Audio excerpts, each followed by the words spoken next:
কেন্দ্র সরকার দখল করবে, দখল করে 1400 বছরের মসজিদকে বিরান করে দিতে চাইছে, ভেঙে দিতে চাইছে। যেমন আজকে জল জঙ্গলি সম্পদ আদিবাসী ভাইদের হাত থেকে কেড়ে নিয়েছে, ঠিক তেমনই 1300 বছরের গুজরাটের মসজিদকে ভেঙে দিয়ে কর্পোরেশন প্রমোটিংদের হাতে তুলে দেবে, এক কথায় আদানি আম্বানির হাতে তুলে দেবে।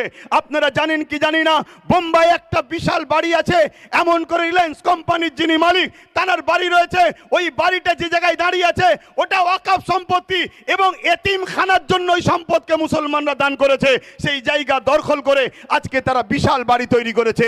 তাদের ভয় হয় কোনো দিন যদি মুসলমান তার সম্পদকে নিয়ে নেয় তাহলে আমার বন্ধুর এই বাড়িটা চলে যাবে। তাই কেন্দ্র সরকার এই ওয়াকফকে অ্যাক্টের নামে, সংশোধনের নামে নিজের সম্পদকে হরণ করতে চাইছে।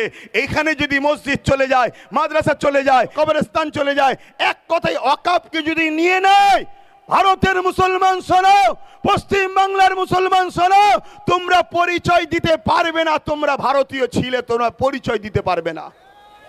তাহলে বলো, বাঁচতে গেলে এই ওয়াকফের বিরুদ্ধে আমাদেরকে লড়াই জারি রাখতে হবে না হবে না?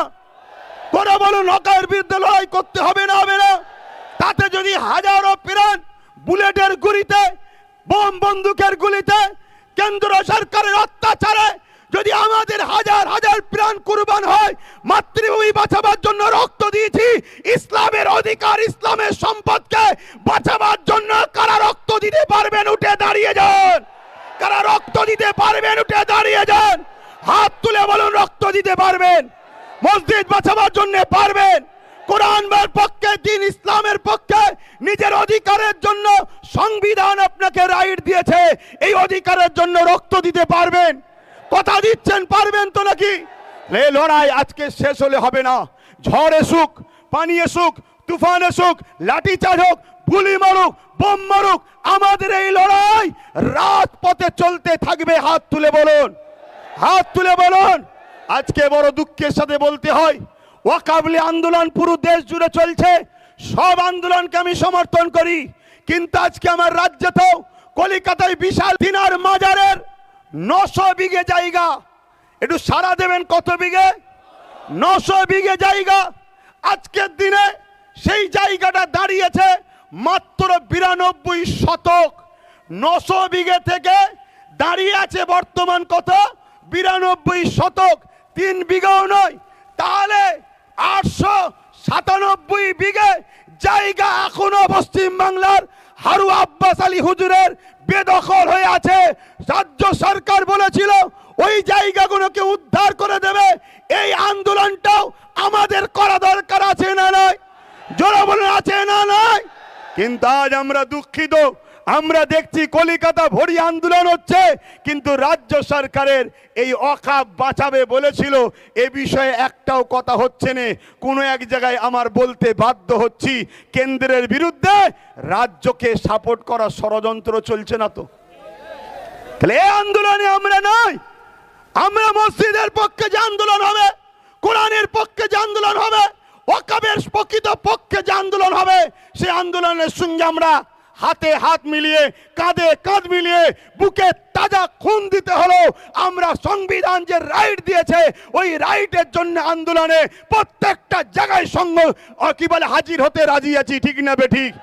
কিন্তু আপনার আন্দোলন এরকম হওয়া দরকার। কেন্দ্র সরকার আজকে সে কালা কানুন কেন তৈরি করতে চাইলো? এমনি এমনি তো খাওয়া যাচ্ছে, এখন তৈরি করতে চাইছে কেন? শোনেন, রাজ্যগুলো ভালো মন্দ খেতে পাচ্ছিল, কেন্দ্র ওয়াকফের ভাগ ঠিক পাচ্ছিল না, তাই ওয়াকফ বিল করে টোটাল নিজের হাতে নিতে চাইছে। কোনো রাজ্যকে ভাগ দেবে না, সম্পূর্ণ ও একা খাবে। অর্থাৎ এই যে 900 বিঘে আব্বাস আলী গোরাচাঁদ হুজুরের যে মাজারে যে ওয়াকফের জায়গা আছে, এই জায়গাকে বড় বড় বাড়ি হয়েছে, বিভিন্ন দোকানকে ভাড়া দেওয়া হয়েছে, তা থেকে মোটা টাকা আজকে রাজ্য সরকারের ফান্ডে যাচ্ছে। কেন্দ্র সরকার বলছে না, তুই পাবিনি, 900 বিঘেটাই আমি দখল করে আদানি আম্বানিকে দেবো, ওখানে যারা আছে সব ভেঙে গুড়িয়ে দেবো। এই হচ্ছে লড়াই। এদের লড়াই মূলত উভয়ের আমাদের সম্পদকে ভাগ বাটরা করে খাবে। এই জায়গায় বলুন, আমরা যদি আমাদের সম্পদ পেতে চাই তাহলে কেন্দ্র সরকারের কালা কানুনের বিরুদ্ধে যেমন লড়াই হবে, আমার রাজ্যে যারা ওয়াকফকে দখল করে বসে আছে ওদের উচ্ছেদ করে আমাদের মসজিদের জায়গা, আমাদের কবরস্থানের জায়গা, আমাদের মাদ্রাসার জায়গা, আমাদের ওয়াকফের জায়গা আমাদের ফিরিয়ে নেবার জন্য লড়াইয়ের দরকার আছে না নাই?